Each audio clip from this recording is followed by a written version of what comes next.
বরাকভ্যালি যদি রাস্তা বাঁচাইতে হতে একমাত্র লোডিং কন্ট্রোল দেওয়া লাগবে। এই লোডিং কন্ট্রোল না দেওয়ার লাগিয়ে আজকে এই ধরনের ঘটনাগুলো বারবার ঘটে এবং অ্যাক্সিডেন্ট ওর আমি আমার লাইভেও বলছি। এই দেখুন আপনারা আর একটা গাড়ি দেখুন, এই দেখুন কিরকম লোড লোর, নিশ্চয়ই তার পিছনে নাম্বার থাকতো না। তার লাগিয়ে আমি ওই দেখুন আর একটা আসুন এদিকে ও দেখুন আপনারা 10 চাকার গাড়ি কিলা ওভারলোড যান, ও দেখুন কিলা ওভারলোড যান 10 চাকার গাড়ি,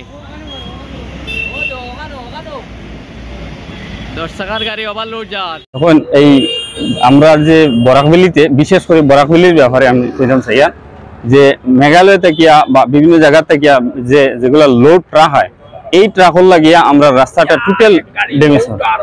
আপনারা এখনো দেখতে পাররা, ওখানো আপনি দেখবা একটা গাড়ি আর আমরা ওভারটেক করিয়া আইছি তারে, আপনারা দেখবা এইরকম লোড দেয় গাড়িতে, তারপরে গাড়ির পিছনে কোনো এইগুলা লোড থাকার গাড়ি বেশি বেশি বেশি গাড়ির পিছনে নাম্বার থাকে না।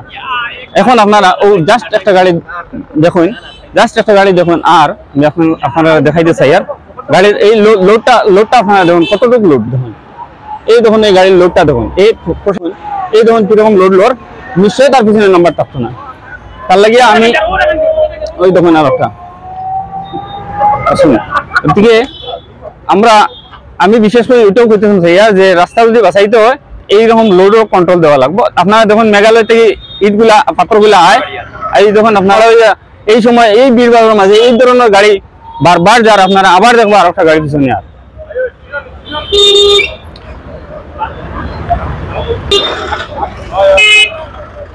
দেখুন আপনারা ওখানে দেখতে পারবা আর একটা গাড়ি, আর ওখানে দেখতে পারবা একটা গাড়ি আর নিশ্চয়ই দেখছে আমরা এখানে লাইভ করি তার লাগিয়া গাড়ি যখন না, ওই দেখুন আর একটা গাড়ি, আর এগুলার একটার গাড়ির পিছনে নাম্বার দেখতেন না, আপনারা এক গাড়ির পিছনে নাম্বার দেখতেন না। এরকম লোড লিয়ে গাড়ি যদি রাস্তা চালাইতে গাড়ি আমরা রাস্তা কতদিন ঠিকবো? এই দেখুন আমরা বারবার আন্দোলন করিয়া রাস্তা ঠিক করাই আর তারা এই সামান্য পয়সা লাগিয়া এই ধরনের কাণ্ড করে। আপনারা দেখুন তার পিছনে নাম্বার নাই দেখুন আপনারা। ধন্যবাদ। ভিডিওটা বেশি বেশি শেয়ার দিবা যাতে মানুষের বেশি দেখতে পারে।